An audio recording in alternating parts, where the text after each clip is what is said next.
Proche-Orient maintenant, avec le plan d'occupation de Gaza mis en œuvre dans l'enclave. Des soldats israéliens y sont déployés. Des massacres ont précédé ce déploiement. 150 Palestiniens au moins ont été tués au cours des dernières 24 heures, dont de nombreux enfants. On retrouve en direct depuis Gaza Rami Abou-Jamous. Bonjour à vous Rami, merci d'être avec nous. On a vu des images de chars déployés dans l'enclave. Rami, qu'avez-vous vu, qu'avez-vous entendu à ce propos ?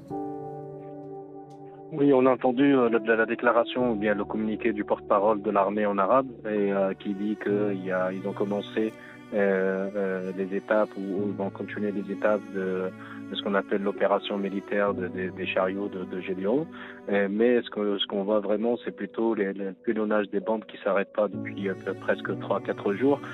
Ça bombarde d'une façon très intense et malheureusement beaucoup de victimes, beaucoup de déplacés, surtout c'est concentré plutôt dans le nord de la bande de Gaza, à Beth Lahia, et aussi à l'est de Khan Younes et dans la ville de Khan Younes, et surtout la zone que l'armée d'occupation prétend que c'est une zone humanitaire, Al-Mawasi. Malheureusement, les massacres d'hier, c'était vraiment Al-Mawasi, plus de 50 morts tués sous les tentes de déplacés qui sont installés à Al-Mawasi en croyant que c'est une zone humanitaire. Concernant les troupes au sol, malheureusement, on est loin de ça parce que c'est des zones qui sont déjà occupées, c'est des zones qui sont déjà annexées et que l'armée d'occupation, ils ont fait de ces zones-là une zone tampon, donc on n'arrive même pas à se rapprocher de ces zones-là. Mais en même temps, la population de Gaza, il reste toujours sur les nerfs parce que on essaye que cette opération ne continue pas et surtout on sait très bien de quoi cette armée est capable. On a déjà vécu quand l'armée est sur le sol, on a déjà vécu ce genre de massacre et que le nettoyage ethnique pour arriver jusqu'au bout avec cette opération de chariot de Gédéon, c'est mettre toute la population de Gaza dans la ville de Rafah pour après le déporter dans d'autres pays. Et j'espère qu'on va attendre dans les heures à venir un cessez-le-feu ou bien au moins une trêve de la part de Doha ou bien depuis le Doha parce que je crois qu'il y a par quelques fuites qu'il y a un peu, ça avance un peu les pourparlers, que peut-être on va arriver à un cessez-le-feu.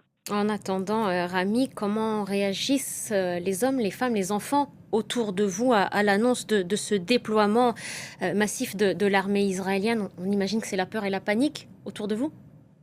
Bien sûr, c'est la peur, c'est la panique, c'est l'angoisse, surtout que la population est déjà surépuisée physiquement, psychologiquement, moralement, de déplacement à un autre, de bombardement à un autre, de la famine. Dans la famine, ça fait 2 mois que rien ne montre dans la bande de Gaza, donc ni à manger ni à boire et surtout pas de médicaments ou bien de soins ou matériel médical, malheureusement.